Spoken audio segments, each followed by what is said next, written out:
മൂന്ന് മുന്നണികളും തങ്ങളുടെ വിജയം ഉറപ്പിക്കുകയാണ്. എന്നാൽ ജനങ്ങൾ എങ്ങനെ വിലയിരുത്തിയെന്നത് ജൂൺ 4 മാത്രമേ അറിയാൻ കഴിയുള്ളൂ. കേന്ദ്രത്തിൽ മോദിയുടെ ഭരണ വിരുദ്ധ വികാരവും കേരളത്തിൽ പിണറായിയുടെ തുടർ ഭരണത്തിനെതിരെയുള്ള ഭരണ വിരുദ്ധ വികാരവും അതിനുള്ള വിലയിരുത്തലായിരിക്കും ഈ തെരഞ്ഞെടുപ്പിൻ്റെ ഫലം. ഇതിനു പുറമെ കമ്മ്യൂണിസ്റ്റ് ഭരണത്തിനെതിരെ LDF തന്നെ എതിർപ്പും പ്രതിഫലിക്കും. യഥാർത്ഥ കമ്മ്യൂണിസ്റ്റുകാരായ CPM പ്രവർത്തകരും നേതാക്കളും തുടങ്ങിയ ഒരു വിഭാഗം പേരും പിണറായിയുടെ ആർഭാട ഭരണത്തിനെതിരെ കടുത്ത അതൃപ്തിയാണ് CPI അടക്കം ഉന്നയിച്ചത്. തൊഴിലാളി പാർട്ടിയായ ഇടതുപക്ഷ മുഖ്യമന്ത്രിയുടെ സൽഭരണം പ്രതീക്ഷിക്കുന്നവർക്ക് ഈ ഭരണം തിരിച്ചടിയാവുകയാണ് എന്ന് സംഭവിച്ചതെന്നാണ് കമ്മ്യൂണിസ്റ്റ് പാർട്ടിയുടെ ഭരണ സ്വപ്നം തകർന്നടിഞ്ഞുവെന്ന് തന്നെയാണ് വ്യാപകമായ വിലയിരുത്തൽ.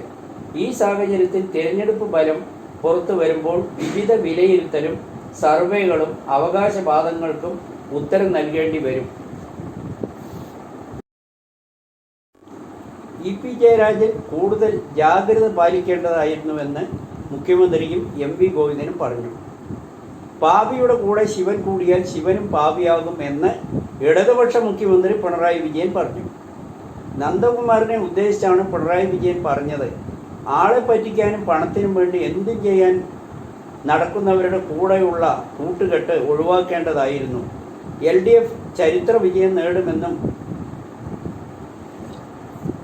ഒരു മണ്ഡലത്തിലും BJP രണ്ടാം സ്ഥാനത്ത് ഉണ്ടാവില്ല എന്നും പിണറായി വിജയൻ പറഞ്ഞു. സംസ്ഥാന സെക്രട്ടറി MV ഗോവിന്ദനും ഇതുതന്നെയാണ് പറഞ്ഞത്. EP ജയരാജൻ, K സുധാകരൻ BJPയിൽ പോകുമെന്ന് സ്ഥിരമായി പറയുമ്പോഴും EP ജയരാജൻ ജാവദേക്കറെ കണ്ട വിവരം EPക്ക് അവസാനം സമ്മതിക്കേണ്ടി വന്നു. മുഖ്യമന്ത്രിയും MV ഗോവിന്ദനും ഒരുമിച്ച് EPക്ക് ജാഗ്രത കുറവുണ്ടായി എന്ന് പറയേണ്ടി വന്നു എന്നും കണക്കാക്കുന്നു. കൊടുത്താൽ കൊല്ലത്തും കിട്ടുമെന്ന് പറയുന്നത് പോലെ നന്ദകുമാറിനെ വെച്ച് പല പ്രമുഖ വ്യക്തികളെയും വ്യക്തിഹത്യ നടത്തിയതിന് കൂട്ടുനിന്നവർക്ക് ഏൽക്കേണ്ടി വന്ന തിരിച്ചടിയാണ് ഇപ്പോൾ സംജാതമായത്. പലരെയും പാരവയ്ക്കാൻ നന്ദകുമാറിനെ കൂട്ടുപിടിച്ചെങ്കിൽ അത് ഇപ്പോൾ ബൂമറാങ്ങായി തിരിച്ചടിച്ചുവെങ്കിലും ദല്ലാൾ ഉദ്ദേശിച്ച അജണ്ട വിജയിച്ചു എന്ന് വേണം കരുതാൻ. നരേന്ദ്രമോദി കോൺഗ്രസിൽ ചേരുമെന്നും രാഹുൽ ഗാന്ധി BJPയിലേക്ക് പോകുമെന്നും പറഞ്ഞാലും അത്ഭുതപ്പെടാനാവില്ല. ജാവദേക്കറെ കണ്ട് സംസാരിച്ച വിവരം സമ്മതിച്ച ആക്കുളത്തെ മകൻ്റെ ഫ്ലാറ്റിൽ വെച്ചാണ് കൂടിക്കാഴ്ച നടത്തിയത്. BJPയുടെ ദേശീയ നേതാവ് പ്രകാശ് ജാവദേക്കർ തന്നെ വന്ന് കണ്ടിരുന്നുവെന്നും LDF കൺവീനർ EP ജയരാജൻ സമ്മതിക്കുകയും ദല്ലാൾ നന്ദകുമാറുമായി ജാവദേക്കർ തൻ്റെ മകൻ്റെ കുട്ടിയുടെ ബർത്ത്ഡേ പാർട്ടിക്കാണ് ആ ദിവസമാണ് എത്തിയത്. എന്നാൽ രാഷ്ട്രീയം ചർച്ച ചെയ്തില്ല. മകൻ്റെ കുട്ടിയുടെ പിറന്നാൾ ആഘോഷിക്കുന്നതിന് ഇടയിലാണ് അവർ യാദൃച്ഛികമായി വന്നു കയറിയത്.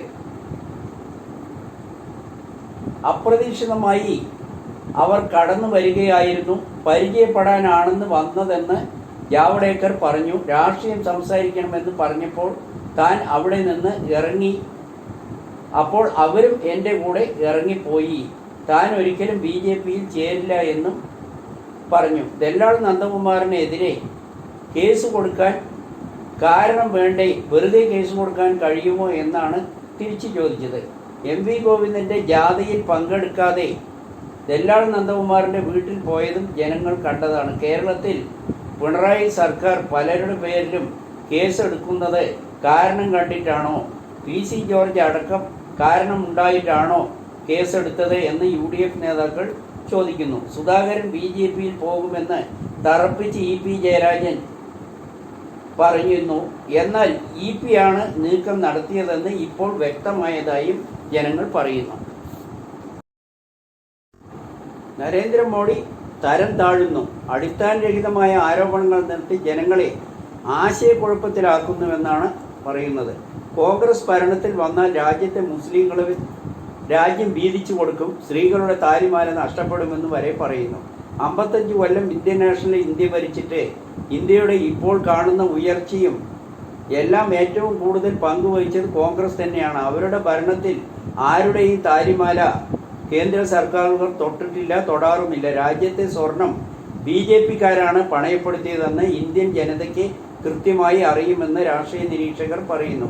മുസ്ലിങ്ങളെയും കോൺഗ്രസിനെയും ചൂണ്ടിക്കാട്ടി ഹിന്ദു വോട്ടുകൾ നേടാനുള്ള നിലവാരമില്ലാത്ത രാഷ്ട്രീയ പാപ്പരത്വമാണ് പരാജയ വീതിയിൽ പുലമ്പുന്നതെന്ന് രാഷ്ട്രീയ നിരീക്ഷകർ ചൂണ്ടിക്കാണിക്കുന്നു.